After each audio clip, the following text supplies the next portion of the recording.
আসসালামু আলাইকুম। Welcome back to Shila's suggestion. আজকে আবার হাজির হয়েছি নতুন একটা ভিডিও নিয়ে। আজকের ভিডিও নর্মাল ডেলিভারির জন্য 6টি গুরুত্বপূর্ণ প্রস্তুতি। অনেক আপুদেরই প্রত্যাশা থাকে নর্মালে বাচ্চা প্রসব করানোর, কিন্তু কি কি প্রস্তুতি নেবেন তা জানেন না। ভিডিওটা শেষ পর্যন্ত দেখুন, আশা করছি গুরুত্বপূর্ণ তথ্য জানতে পারবেন।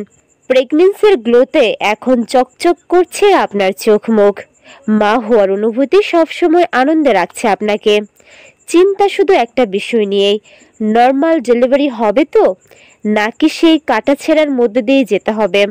চিন্তা করবেন না, যদি আপনার বড়সড় কোনো জটিলতা না থাকে, তবে গর্ভাবস্থায় কিছু জিনিস মেনে চললে বা প্রস্তুতি নিলে স্বাভাবিকভাবে সন্তান জন্ম আপনিও দিতে পারবেন।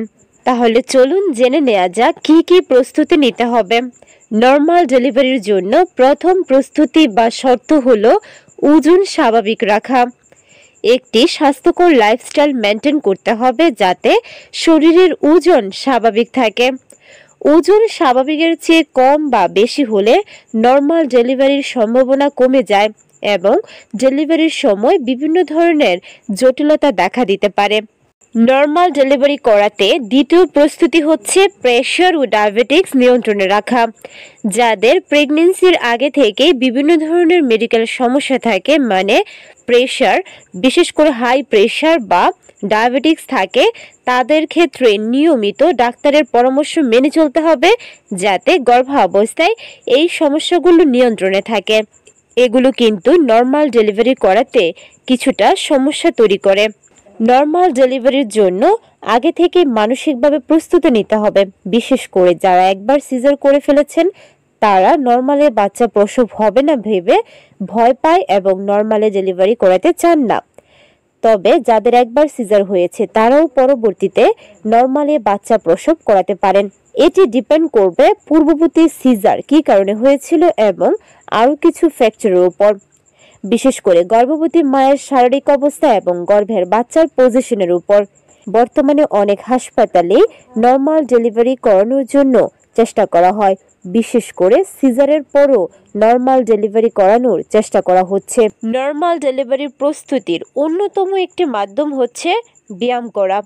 প্রেগন্যান্সির প্রথম থেকেই মায়েদের উচিত নর্মাল অ্যাক্টিভিটি চালিয়ে যাওয়া। কিছু কিছু প্রেগনেন্ট মায়েরা প্লাসেন্টা প্রিভিয়া, প্রিটার্ম ডেলিভারির হিস্ট্রি থাকে। যে সকল মায়েদের এই ধরনের সমস্যা নেই, তারা হালকা থেকে মাঝারি ব্যায়াম করতে পারেন এবং সপ্তাহে 3 থেকে 4 দিন 20 মিনিট করে রেগুলার হাঁটাহাঁটি করবেন।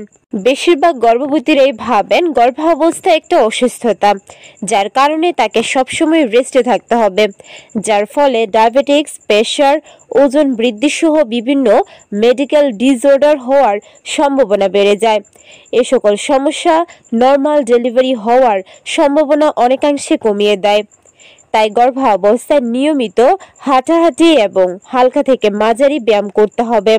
তবে কোনো সমস্যা থাকলে অবশ্যই চিকিৎসকের পরামর্শ নিয়ে আপনার প্রয়োজন অনুযায়ী ব্যায়াম করতে পারেন। নর্মাল ডেলিভারি করার জন্য যেই প্রস্তুতি সবচেয়ে বেশি গুরুত্বপূর্ণ, তা হচ্ছে নিজেকে মানসিকভাবে সবসময় প্রস্তুত রাখা। সব মায়েদেরই মনে রাখতে হবে নর্মাল ডেলিভারি একটি কষ্টকর প্রক্রিয়া হলেও মা এবং বাচ্চা উভয়ের জন্য এর সুফল অনেক বেশি। এমনকি প্রাকৃতিকভাবে বাচ্চা জন্মদান হওয়ার ফলে আপনি এবং বাচ্চা ভালো থাকবেন।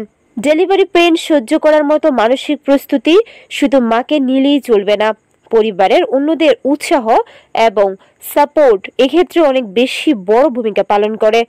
তাই গর্ভাবস্থার শুরু থেকেই মানসিকভাবে প্রস্তুতি নিন আপনি নর্মালে বাচ্চা প্রসব করাতে চান।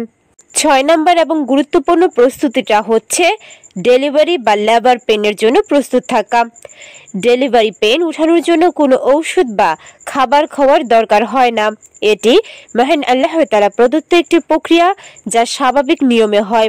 একটি নির্দিষ্ট সময় অপেক্ষার পরও লেবার পেন না উঠলে ডাক্তারের তত্ত্বাবধানে ইন্ডাকশনের মাধ্যমে ডেলিভারি বা লেবার পেন উঠানো সম্ভব।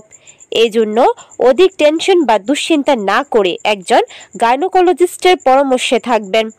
তার সাথে সবসময় যোগাযোগ রাখবেন।